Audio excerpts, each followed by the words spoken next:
Salam, selamat berjumpa kembali di channel TBKK Jupiter Tinambunan.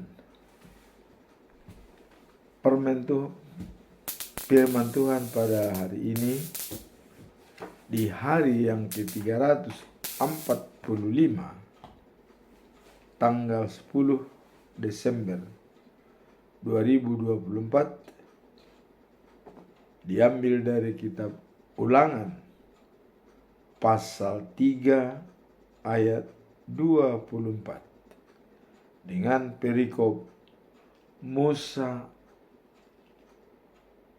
mengakui kuasa Tuhan yang begitu besar di langit dan di bumi. Bacaan malam diambil dari Matius pasal 25 ayat 14 sampai dengan 18 dengan perikop perumpamaan tentang 3 pelayan. Bacaan malam diambil dari kitab Yesaya pasal 9 ayat 5 dan 6. Raja yang akan datang. Itulah firman Tuhan pada hari ini, diambil dari 3 perikop. Hari ini bacaan pagi dan bacaan malam. Sebelum kita masuk dalam perikop hari ini, kita tetap menyampaikan pedoman kita selama bulan Desember, selama 1 bulan, yaitu dengan topik kenakanlah perlengkapan senjata terang. Dijabarkan dalam Yohanes pasal 1 ayat 9. Terang yang sesungguhnya yang menerangi setiap orang sedang datang ke dalam dunia. Jadi terang itu yang menerangi semua orang sedang datang ke dalam dunia. Dan kita melihat bahwa yang datang ke dunia itu sudah difirmankan oleh Tuhan Allah dalam kitab Yohanes pasal 3 ayat 16.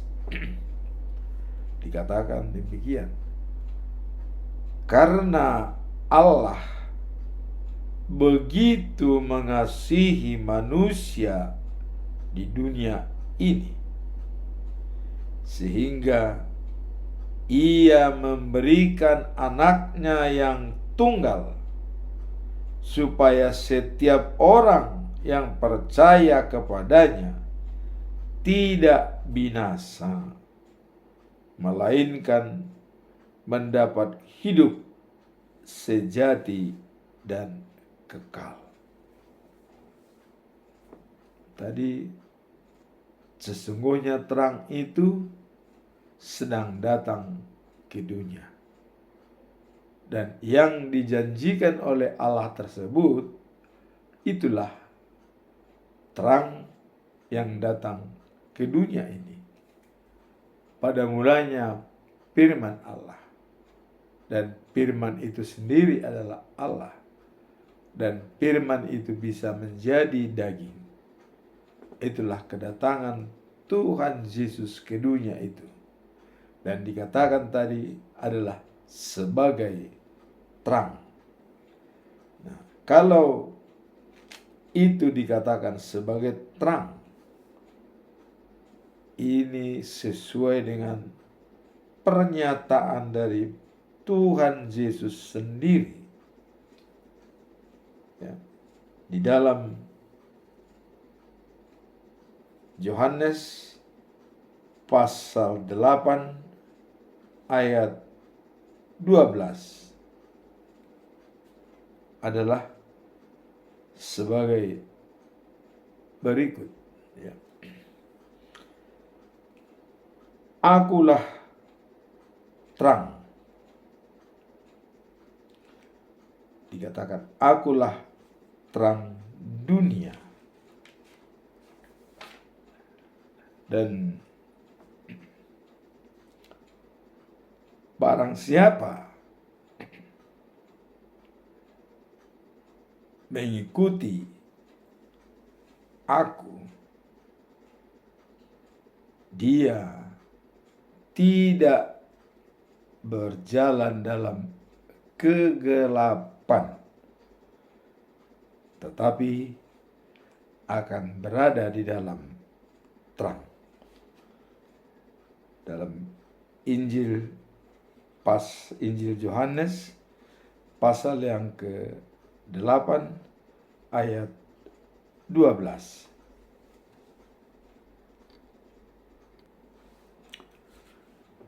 Jadi terang itu adalah jelas Yesus yang dikatakan dalam Injil Yohanes pasal 8 ayat 12. Akulah terang dunia. Barang siapa mengikuti aku, dia tidak akan berjalan dalam kegelapan, melainkan akan menjadi terang dan hidup yang kekal. Nah, kemudian kita tahu bahwa apakah Yesus itu dan kapan dia dinyatakan menjadi anak kesayangan Allah dan Allah berkenaan kepadanya pada waktu Yesus dibaptis. Dia keluar dari dalam air, dan pada waktu dia keluar dari air, langit terbuka. Dan begitu langit terbuka, maka turunlah sebagai Roh Allah berbentuk merpati yang hinggap di dalam diri Yesus. Dan pada saat itu keluarlah kata-kata yang sangat nyaring dari surga, langsung dari Allah, mengatakan, inilah anakku yang kukasihi, kepadanya aku berkenaan dan menyenangkan hatiku. Matius 3 ayat 17. Jadi dengan adanya menjadi pengukuhan Tuhan Allah kepada Yesus setelah dibaptis, dan itulah kebesaran firman Tuhan bahwa Yesus sama dengan Tuhan Allah.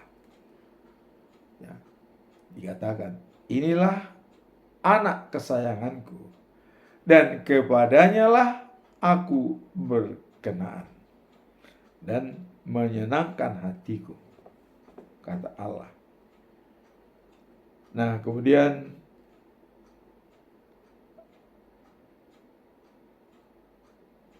dengan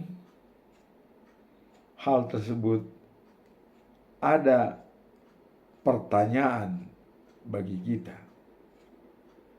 Bisakah manusia seperti Yesus yang menyenangkan hati Allah?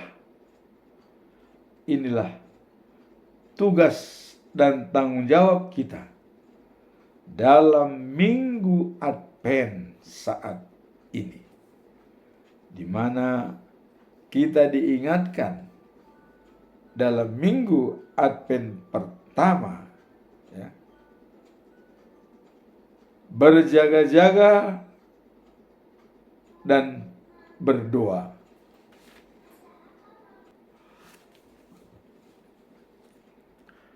Dalam Advent kedua dengan topik persiapkan jalan untuk Tuhan. Jadi tadi kita berjaga-jaga, ya, dan berdoa. Dan sekarang kita persiapkan jalan untuk Tuhan. Advent ketiga, engkau beroleh kasih karunia. Jadi dengan kita menyiapkan jalan bagi Tuhan, maka kasih karunia itu akan berada dalam diri kita. Dan Advent yang keempat adalah bangkit menjadi terang. Itulah dikatakan dari awal tadi, perlengkapan senjata terang. Kenakanlah, dan kita sudah bangkit menjadi terang. Dan Yohanes 1 ayat 9, terang yang sesungguhnya yang menerangi setiap orang sedang datang ke dunia ini. Maka bangkitlah menjadi terang. Setelah Yesus dibaptis, ya, dan resmi menjadi pemberita firman Tuhan, memberitakan firman Tuhan, sehingga ini dikatakan oleh Yesus sendiri pada waktu dia menyampaikan firman Tuhan Allah kepada murid-muridnya, seperti tertulis dalam Yohanes pasal 14 ayat 6. Pada waktu Yesus bersama dengan murid-muridnya, Yesus mengatakan, "Akulah jalan untuk mengenal Allah dan mendapat hidup. Tidak seorang pun dapat datang kepada Bapa kalau tidak melalui aku." Jadi yang selama ini kita dengar adalah akulah jalan, kebenaran, dan hidup. Tidak seorang pun yang sampai kepada Bapa tanpa melalui aku.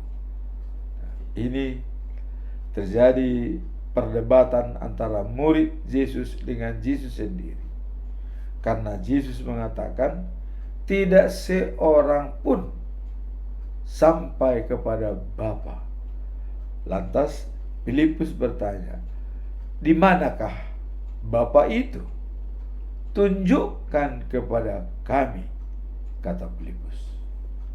Yesus menjawab dengan sangat sedikit kecewa. Ya, Filipus, kata Yesus, sudah begitu lama kau bersama aku, tapi belum mengenal aku siapa sebenarnya. Inilah kata-kata Yesus. Sehingga Yesus meyakinkan murid-muridnya dengan mengatakan sebagai berikut, "Melihat aku sama dengan melihat Bapa. Kemudian aku berada di dalam Bapa dan Bapa berada di dalam aku." Jadi mau kemana lagi kamu cari Bapa itu? Artinya Yesus sudah mengatakan bahwa akulah Bapa itu, karena aku sama dengan Bapa. Melihat aku sama dengan melihat Bapa. Itu pengertiannya. Tapi murid-murid masih belum mengerti. Tapi setelah Yesus berbicara seperti itu, baru mereka sadar. Nah, sekarang kita lihat dari pernyataan ini semua. Pertama, Yesus adalah sebagai terang dunia. Dan kedua adalah sebagai jalan. Dan yang ketiga adalah sebagai kebenaran firman. Dan yang keempat adalah sebagai hidup yang kekal.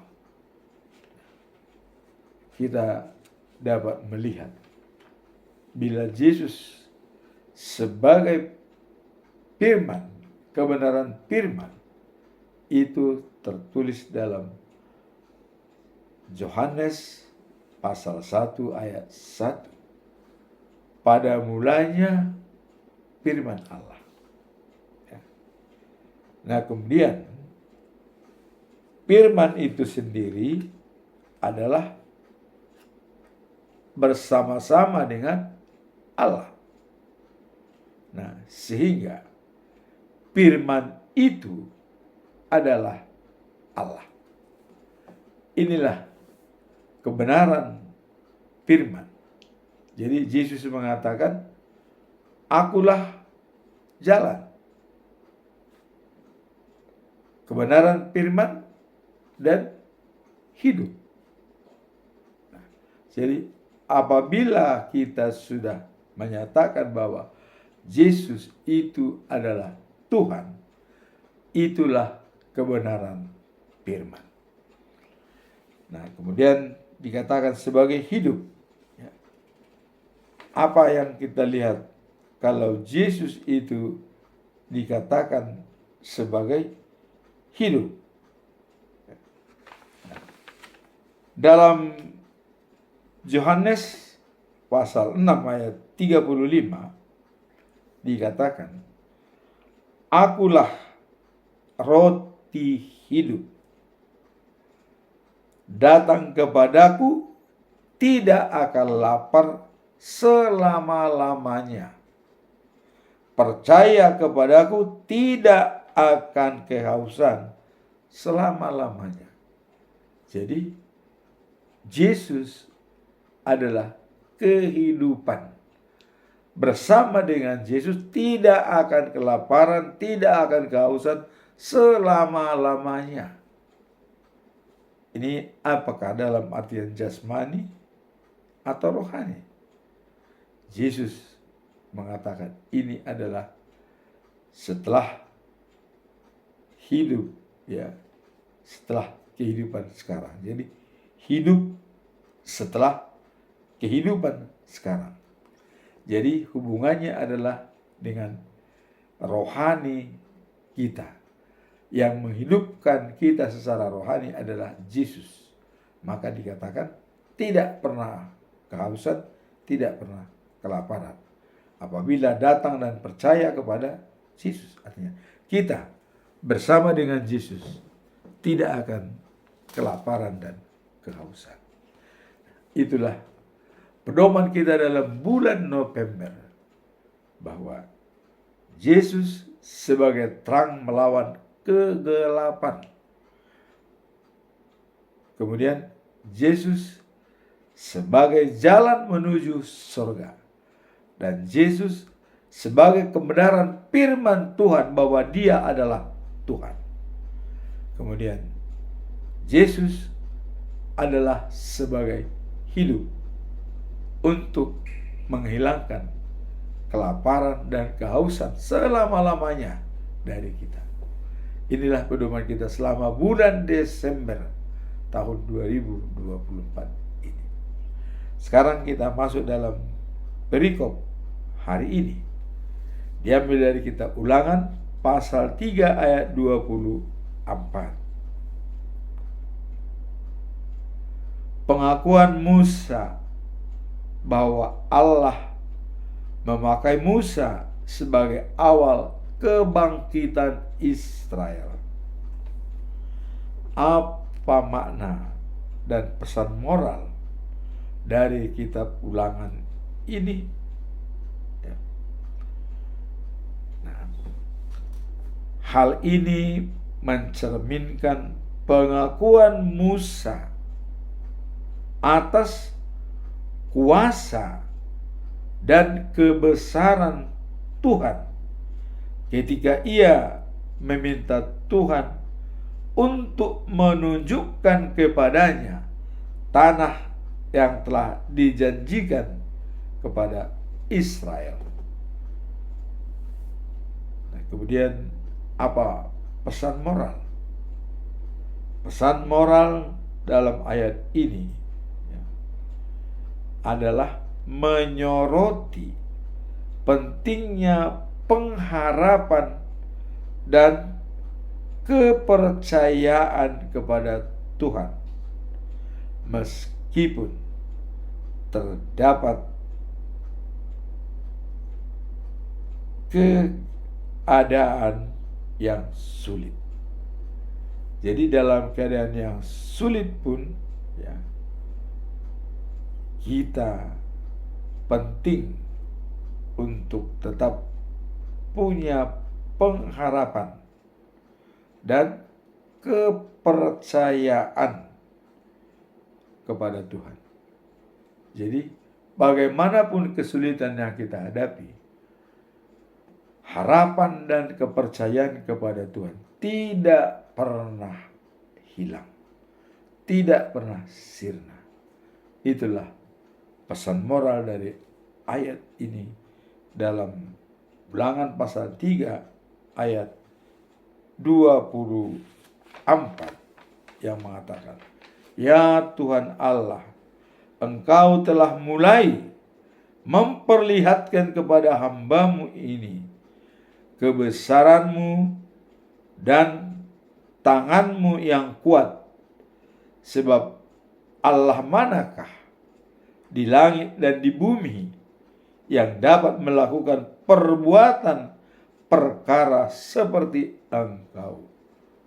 Jadi suatu keagungan Tuhan yang membuat ya sejarah pindahnya bangsa Israel dari Mesir menuju tanah Kanaan, dan juga peristiwa-peristiwa di tanah Kanaan, dan juga pembuangan di Babel.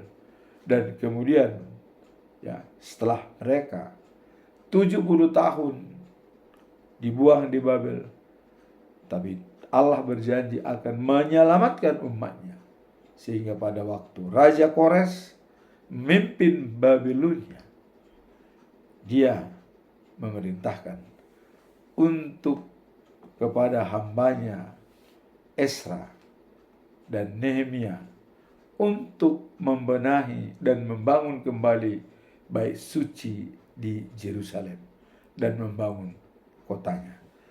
Itulah kebesaran Allah di dalam membangkitkan bangsa Israel. Nah, dengan demikian dalam ayat 24 ini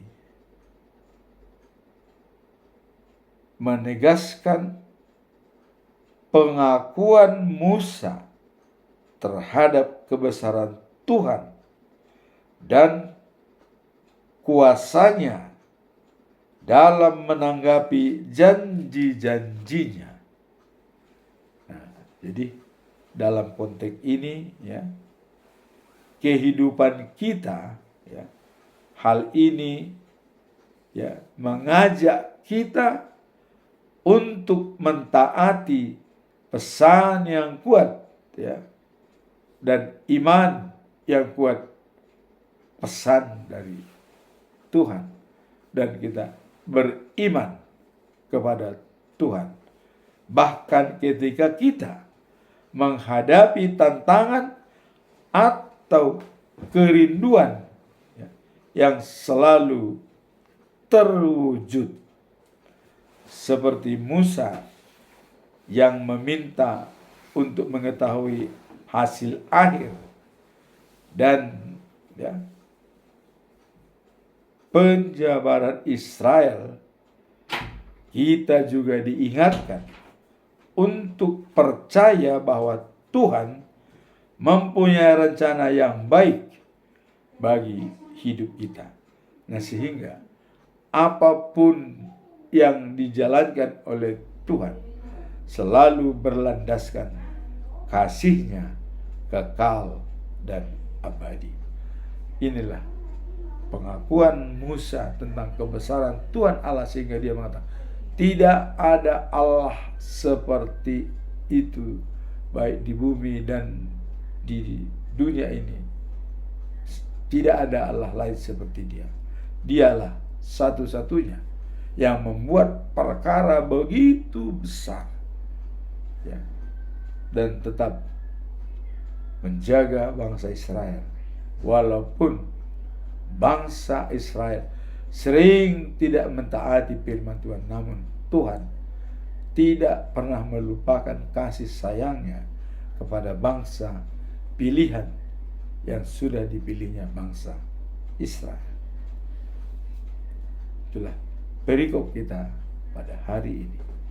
Dan kita masuk dalam bacaan pagi, diambil dari Injil Matius pasal 25 ayat 14 sampai dengan 18. Perumpamaan tentang 3 pelayan. Ini adalah sering menjadi kenyataan dalam kehidupan kita sehari-hari. Jadi ini dicontohkan oleh Yesus, ya. Ada 3 pelayan, ya, yang bekerja pada seorang majikan. Nah, pada saat majikan atau yang mempekerjakan orang tersebut pergi keluar, ya, dan dia memberikan sesuatu kepada pelayan tersebut untuk dijalani dengan baik. Nah, dan sebelum dia berangkat keluar, pelayan tersebut memberikan kepada 1 orang dengan 5.000 uang emas. Jadi 5.000 uang emas ini cukup besar. Tentu kepercayaan diberikan kepada orang tersebut lebih besar dari yang lain. Nah, kemudian yang seorang lagi diberikan 2.000 keping emas, ya, untuk dikelola dengan baik. Dan kepada yang ketiga diberikan 1.000 keping emas untuk dijalankan oleh masing-masing. Kemudian, ya, majikan tersebut pergi meninggalkan mereka. Tentu apa maksud daripada majikan tersebut memberikan 5.000 keping emas, 2.000 keping emas, dan 1.000 keping emas? Ada tujuan agar dana tersebut bisa berhasil, mungkin 2 kali lipat atau 3 kali lipat, ataupun minimum separuh, tapi ada hasil yang dicapai. Nah, kemudian setelah majikan pulang, kemudian setelah memberikan uang tersebut, majikan itu berangkat keluar.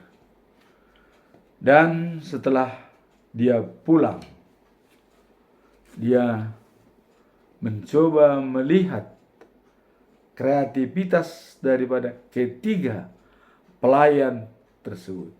Siapa yang dapat dipercaya dan dapat, ya, dipakai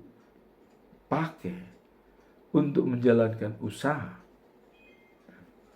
Setelah majikan pulang, tentu dia mendapatkan laporan dari masing-masing sebagai pertanggungjawaban uang tersebut. Dan yang menerima 5.000 uang keping emas, bahwa melaporkan kepada majikan, dia berhasil mendapatkan sejumlah 5.000 keping emas lagi. Maka jumlah yang dimiliki adalah menjadi 10.000 keping emas. Wah, ini majikan sangat senang melihat yang pertama. Dia menerima laporan dari yang kedua. Dan yang kedua pun berhasil mengembangkan uang tersebut dari 2.000 keping emas dan tambah dari 2.000 lagi sehingga menjadi total 4.000 keping emas. Inilah yang menggembirakan hati daripada majikan tersebut. Kemudian tibalah giliran kepada yang ketiga. Apa yang terjadi? Ya. Yang ketiga mengatakan, saya menerima 1.000 keping emas. Karena saya tahu ini tidak boleh disia-siakan, maka saya amankan dengan baik, katanya. Maka ditanamlah 1.000 keping emas itu di dalam tanah, supaya tetap utuh uangnya, sehingga majikan tetap bahagia karena uang masih utuh. Ternyata ini adalah terbalik. Majikan senang kalau orang itu mengusahakan uangnya, sehingga bisa memberikan terbaik bagi majikan. Tetapi yang ketiga adalah orang yang tidak mau berusaha dan hanya mengandalkan uang tersebut, dan dia juga tidak mau rugi, maka ditanam. Dan inilah yang membuat majikan kurang senang kepada yang ketiga. Tapi yang pertama dan yang kedua, majikan sangat senang. Sehingga ada istilah bahwa yang dipercaya sedikit akan diberikan banyak. Jadi misalnya yang sudah 5.000 ini dan mendapatkan 5.000 lagi menjadi 10.000, ini bisa saja nanti ditambahkan lagi, ya, sehingga dia akan mendapat.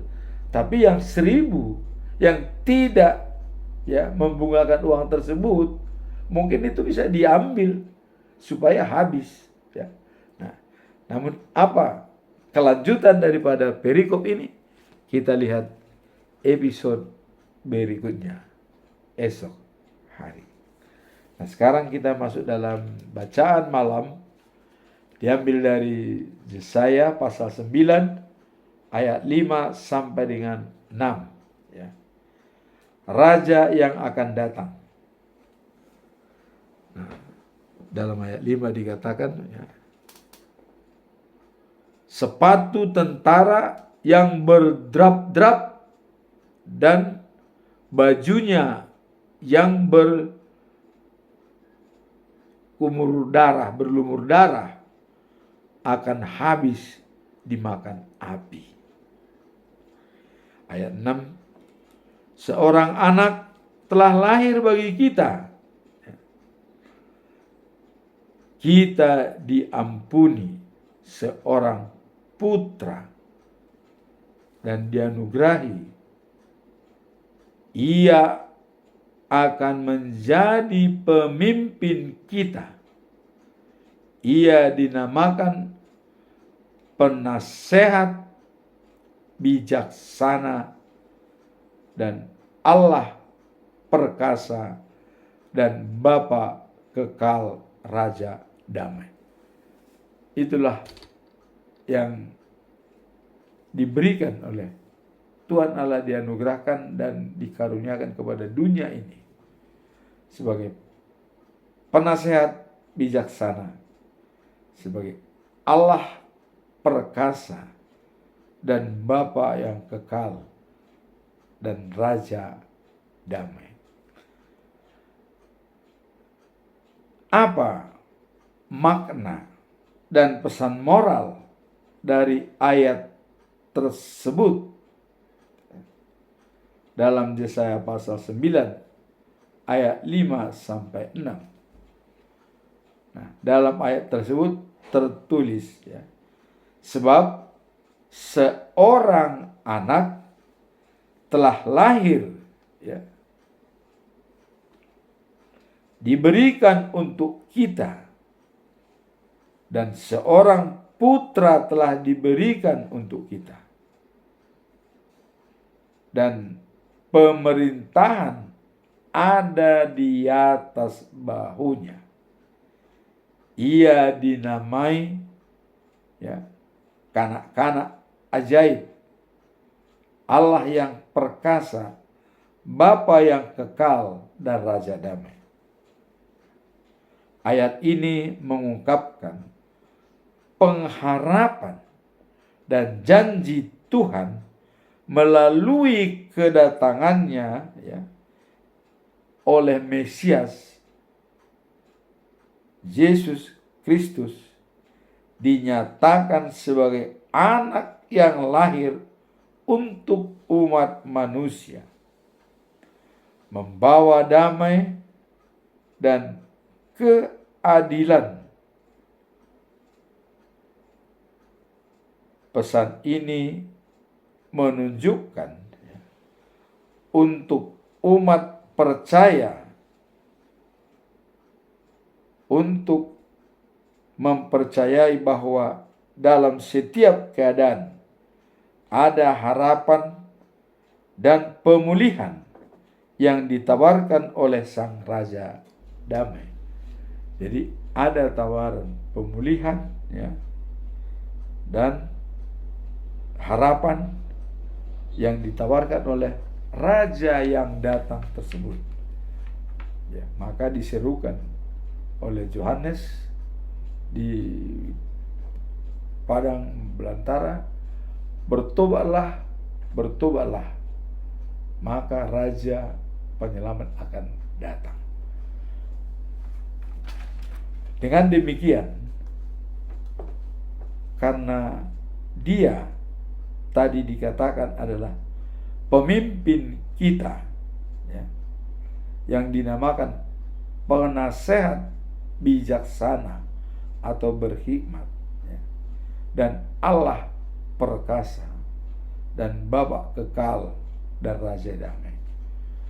Inilah harapan dari semua manusia yang di dunia ini, dan Dia adalah Raja yang akan datang. Dan pada waktu life after life,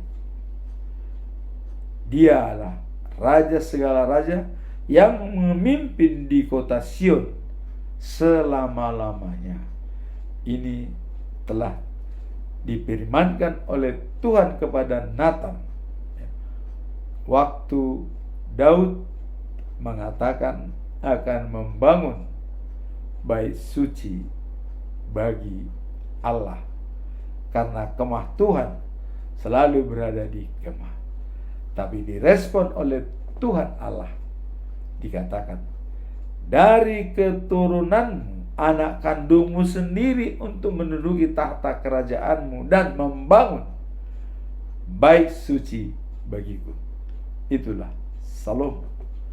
Dan yang kedua dikatakan bahwa dari keturunanmu lah yang menjadi raja segala raja di dunia ini, dan pemerintahannya ada di kota Sion selama-lamanya. Itulah Raja yang datang itu. Nah sekarang dalam bulan Desember, Raja yang kita tunggu-tunggu itu sedang datang dalam dunia. Maka dikatakan terang itu sedang datang dalam dunia, dan terang itu adalah Yesus yang dikatakan, akulah terang, barang siapa mengikuti aku tidak akan berjalan dalam kegelapan, tetapi akan memperoleh hidup yang kekal.